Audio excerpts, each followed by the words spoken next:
Diddy handed over $100,000 in a plain paper bag to erase one thing: a surveillance video that showed everything. A hotel security guard took the money, signed a confidentiality agreement, and delivered the only known copy of the footage. No police report, no questions asked. It was supposed to be over. But now, after years of silence, that same guard is speaking out. He's testifying in court, exposing the private phone calls, the pressure, the payoff, and the moment Diddy called Cassie on FaceTime to make sure everyone stayed quiet. He's revealing how it all unfolded behind closed doors. The late-night calls from assistants, the carefully worded offers, the calm voice on the other end that sounded like someone who had done this before. From the lobby of the hotel to the moment the cash was counted out in front of him, every step was planned, executed, and sealed. What was once just whispered behind the scenes has now become sworn testimony under oath. This is more than just a leaked video. It is the beginning of a cover-up unraveling in real time. A secret protected by money, hidden behind silence, and held together by fear. And now, the truth Diddy spent 6 figures to bury is finally coming out, piece by piece, in full view of the public. And as always, if you're following this story and want to stay ahead of what comes next, remember to like the video, subscribe to the channel, and hit the bell so you don't miss what's coming. Let's break it all down.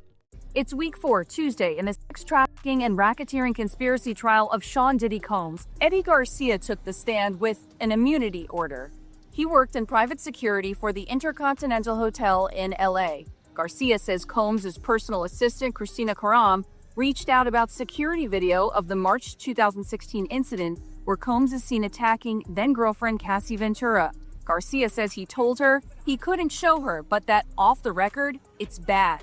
Garcia says eventually he spoke with Combs over the phone, telling the jury he sounded very nervous, that he was talking very fast. Garcia also told Combs he couldn't show him the video. Eventually, he described for the jury another phone call that he had with Combs, where he told Garcia allegedly something like this would ruin him and that he would take care of Garcia for the video, which Garcia testified meant financially. Garcia says he reached out to his boss, who said he would sell the video for $50,000. Where he told Combs, he says he referred to him as Eddy, my angel. It was supposed to be just another quiet evening in a luxury hotel, the kind of place where nothing goes unnoticed but everything gets handled discreetly. But on March 5th, 2016, something unfolded in a dimly lit hallway that couldn't be undone. Surveillance cameras, positioned routinely to monitor guest safety, recorded a physical altercation involving one of the most recognizable figures in the entertainment world and his longtime partner. The footage captured what appeared to be an explosive encounter right outside an elevator, the kind of moment that would have gone viral within minutes if leaked. And yet, it didn't. Not then.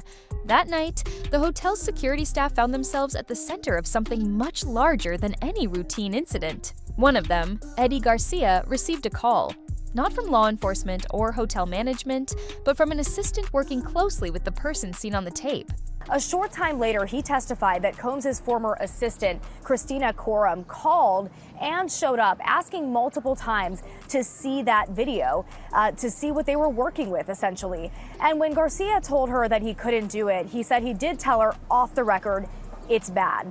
Later that evening, he said he got a call on his personal cell phone that he spoke to a very nervous Combs who was stuttering, who was talking fast, and telling him that he had been drinking during the time of the incident. He said Garcia seemed like a good guy that was willing to help him, that this video could ruin him and ruin his career. He promised to take care of Garcia, offering him money. Garcia says he then drove the footage on a USB drive over to a building about 20 minutes from the hotel, where Combs was happy and smiling, as you said, calling him his angel. She didn't just ask if there was a report filed, she wanted to know about the footage itself. Could it be accessed? Could it be obtained? The urgency in her voice wasn't casual. Garcia, trained to follow protocol, said no, a firm no. But the conversation didn't end there. Within hours, the same assistant appeared in person at the front desk. She was polite but persistent, pressing once again about the video.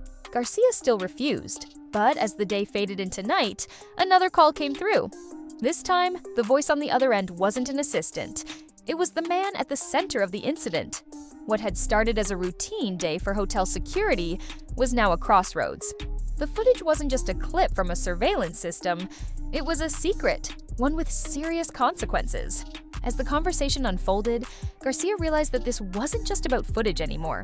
He was being pulled into a cover-up, one that would spiral far beyond a single night in a hotel. What came next would involve hidden meetings, confidential paperwork, and a brown paper bag filled with cash. But it all began here, with a video someone was willing to do anything to erase. By the time Eddy Garcia took that second call, the tone had completely shifted. This was no longer just a concerned assistant checking in. The man on the other end of the line spoke with calm urgency, carefully choosing his words. Garcia recalled that he admitted to drinking heavily the day of the incident and said he was extremely worried about what might happen if the video came out. It wasn't a casual statement. It was deliberate. Then came the phrase that changed everything. He told Garcia, "I'll take care of you." Those 5 words weren't aggressive, but they were clear. This wasn't about asking for help anymore. It was a soft but strategic way of offering something in return for cooperation. At that moment, Garcia understood this was no longer about hotel protocol or chain of command. He was being pulled into a personal operation to contain a scandal. Instead of acting alone, Garcia called his supervisor and explained the situation. The response was quick and to the point. The supervisor approved the idea of handing over the video, but only for a price. They agreed to ask for $50,000 in exchange. There would be no paperwork, no trail, just a quiet payoff. Garcia called back and delivered the number. The reaction on the other end was immediate and emotional. The man praised him, called him his angel, and said he always believed Garcia would find a way to help. It was more than gratitude. It sounded like someone who had done this before. The transaction was no longer in question. It was expected. A meeting was arranged to finalize the exchange, but what happened in that meeting would push the entire situation into darker territory, where money, secrecy, and power all collided. The meeting took place on March 7th, just 2 days after the incident. Eddy Garcia arrived at a private address in Los Angeles, holding the one thing that had caused an entire scramble behind the scenes for the past 48 hours. It was a USB drive that contained what he believed to be the only copy of the hotel surveillance video. Inside the residence were the 3 individuals who had orchestrated the deal. One was the man behind the request. The second was Courtroom, the assistant who had made the first call to Garcia. The third was a bodyguard positioned quietly in the background. Garcia handed over the drive, completing what should have been a simple exchange. But the situation quickly took on a more serious tone. Before leaving, Garcia was asked to sign 2 documents. One was a confidentiality agreement, preventing him from ever discussing what happened. The other was a written statement saying that no other copies of the footage existed. Garcia would later admit he barely read the documents. He just wanted the transaction to end quickly. After he signed, the mood in the room shifted. The man at the center of the situation stepped out for a moment and came back holding a plain brown paper bag. In the other hand, he carried a small money counting machine. Without saying much, he began feeding stacks of bills into the machine, one after another. Garcia watched as each bundle was counted. 10,000, 20,000, 30. The total climbed until the display showed $100,000. It was twice the amount Garcia and his supervisor had originally agreed on. The message was obvious. This wasn't just about payment. It was about silence. According to Garcia, he was told not to make any large purchases, a quiet suggestion that keeping a low profile was in everyone's best interest. In the end, the money was divided. $50,000 went to his supervisor, $20,000 to a colleague, and Garcia kept $30,000 for himself. He used it to buy a used car, something simple that wouldn't draw attention. But the video, despite all the effort to bury it, would not stay hidden forever. That moment in the room, with the cash and the paperwork, would become a key piece of evidence in a case that was far from over. Just when Garcia thought the exchange was over, the meeting took an unexpected turn. After handing over the USB drive, signing the paperwork, and watching the cash get counted, he was suddenly pulled into a moment that felt both strange and calculated. Right there in the room, a video call was placed to Cassie Ventura. He said he also spoke to Cassie Ventura on FaceTime, who was instructed apparently by Combs to also tell Garcia that she wanted that video to go away too. Garcia said Combs himself handed him $100,000 in cash, and that later he also noticed that there was no video file or incident report in the hotel records. Diane. She appeared on the screen, and without much buildup, the phone was handed to Garcia. The man who had just paid him turned and instructed Cassie to speak directly to him. According to Garcia's testimony, she looked into the camera and said she didn't want the footage to be seen. She mentioned that she had a movie coming out and that it wasn't a good time for anything like this to go public. On the surface, it sounded like a simple request from someone who didn't want negative press. But for prosecutors, and for many watching the trial unfold, that interaction raised uncomfortable questions. Was she genuinely asking for the video to disappear, or was she under pressure to say what was needed to seal the deal? The fact that Cassie was involved in the call had all made the situation feel more coordinated. It wasn't just about paying someone off to protect one person, it was about aligning everyone involved under the same message. Whether she felt cornered or was simply protecting her career, her appearance on that call gave the exchange another layer. Garcia later said he took her words seriously, and in that moment, it reassured him that what he was doing was something both sides wanted. But looking back, that reassurance may have been exactly the point. Including her in the conversation, made Garcia feel like everyone was on the same page, which made the payoff seem cleaner. But the truth was more complicated. That phone call, quiet as it seemed, may have played a bigger role than anyone realized. It helped finalize the cover-up, and years later, it became one more moment that prosecutors pointed to as part of a larger plan to keep a damaging story from ever coming out. Despite all the money, the paperwork, and the effort that went into making the video vanish, the footage didn't stay buried forever. Nearly 8 years after the incident, a major media outlet released clips from the surveillance video, showing exactly what the original deal had tried to suppress. The public reaction was immediate and overwhelming. Questions flooded in. How did this footage resurface? Who leaked it? And most importantly, was Garcia telling the full truth when he said he handed over the only copy? That last question quickly became the focus of investigators, especially after a second hotel employee came forward with his own story. Israel Flores, who had also worked security at the same hotel, testified that he not only saw the footage but had recorded a portion of it on his phone. According to him, it vanished from the system not long after the incident, but before that, he made a backup. That testimony threw Garcia's earlier statement into doubt. Either someone else had saved a copy, or the hotel system had been accessed in ways no one had disclosed. What made Flores's version even more significant was what he said happened next. According to his testimony, the man involved in the video approached him directly with an offer. It wasn't through an assistant, it wasn't part of any official request. It was a personal attempt to secure his silence. A roll of cash was allegedly presented, with an unspoken agreement attached. Take the money and don't say a word. Flores said he refused. Shortly after that, the footage disappeared from the hotel's archive. He would later leave the private sector and join the local police department, becoming one of the first insiders to speak out publicly. His testimony confirmed that the effort to hide the video was more widespread than originally assumed. If two people had access to the footage, it raised the possibility that others did too. And if more copies existed, then the entire plan to buy silence had failed before it even began. The video's leak didn't just expose the contents, it cracked open the entire strategy behind hiding it, making what was once a private payoff a very public problem. Once the footage surfaced and witness testimonies began stacking up, the story shifted from a hotel incident to something much larger. What started as a conversation about a missing video quickly evolved into a federal investigation involving obstruction of justice, attempted bribery, and the possibility of long-term coordination to suppress damaging information. Prosecutors argued that this was not an isolated event, but part of a broader pattern of behavior that stretched across years. According to court documents, the effort to erase the tape was not just about public image, it was about control. It involved assistants, guards, managers, and even legal agreements. Each person had a role in making sure certain truths never reached the surface.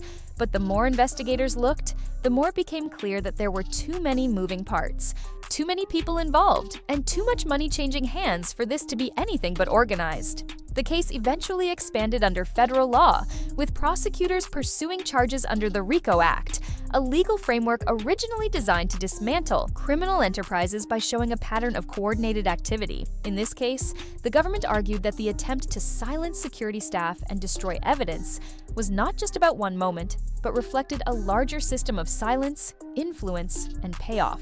Witnesses described efforts to intimidate, buy loyalty, and redirect responsibility away from those at the top.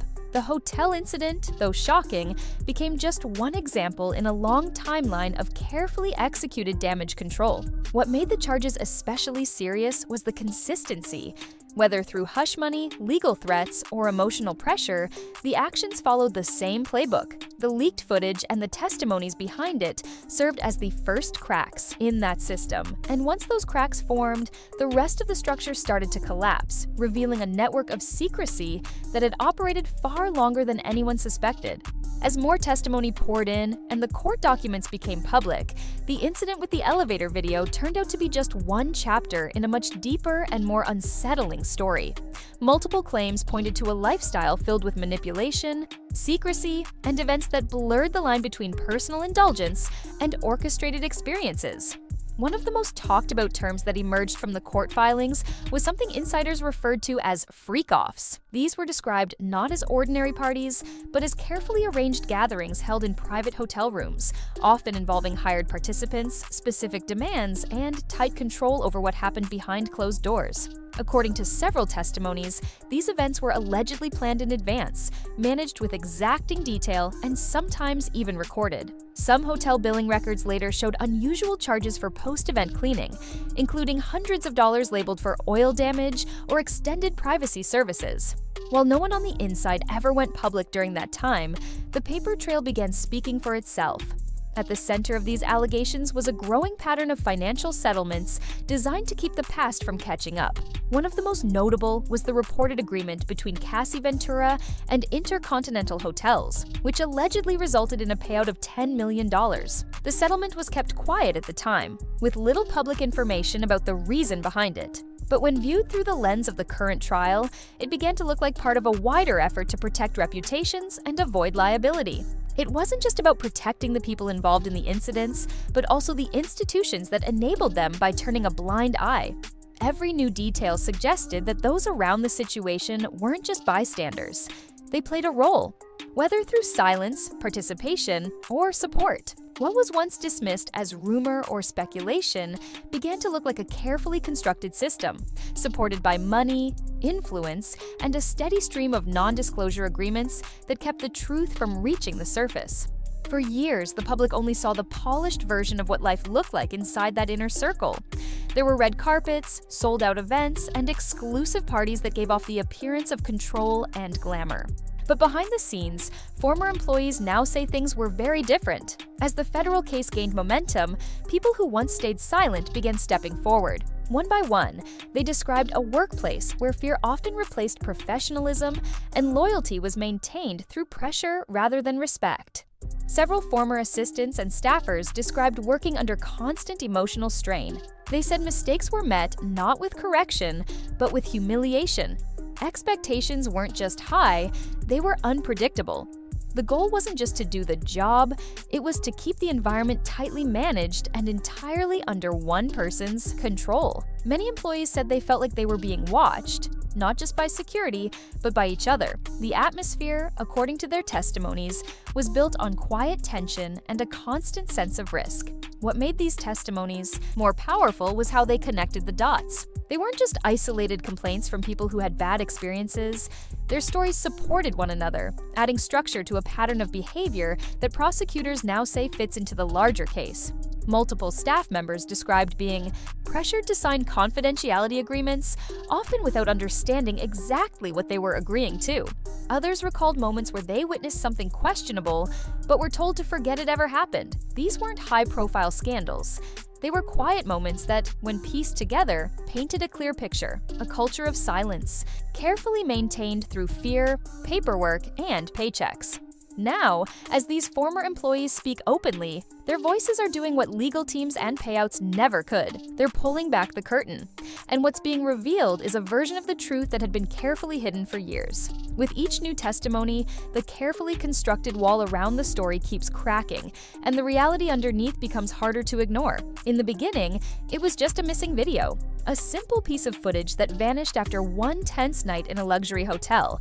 But as each part of the story came to light, it became clear that this was never just about a tape. It was about a structure built to control information, protect reputations, and bury anything that could threaten the image of power. The moment Garcia handed over that USB drive, thinking the matter was resolved, it actually marked the start of something much bigger. What followed wasn't a one-time transaction.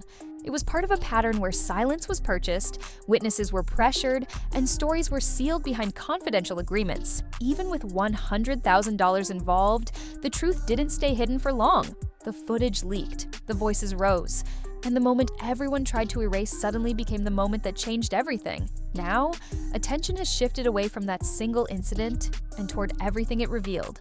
This case is no longer about one confrontation in a hotel hallway. It's about years of decisions, cover-ups, and tactics used to keep damaging information locked away. The people who once stayed quiet are now testifying. The employees who once felt powerless are providing key details. And the person who once had complete control is now watching the narrative slip out of his hands. The video, which was never supposed to see daylight, didn't just resurface. It brought an entire system into the spotlight. And now that the truth is out, the question isn't just who tried to hide it. The real question is, how far were they willing to go to make sure no one ever found out? If you made it this far, then you know this story is more than just headlines and courtroom drama. It's a web of secrets, influence, and decisions that were never meant to be exposed. And now, the silence is breaking. If you want to keep uncovering the truth, hit that like button, subscribe to the channel, and turn on notifications so you're the first to know when new details drop. But don't just watch from the sidelines. I want to hear what you think. Was this just a desperate attempt to protect a reputation, or the beginning of something far more calculated? Leave your thoughts in the comments, even if it's just a theory or a gut feeling. Because the more we talk about it, the harder it becomes for the truth to stay buried. As always, stay tuned.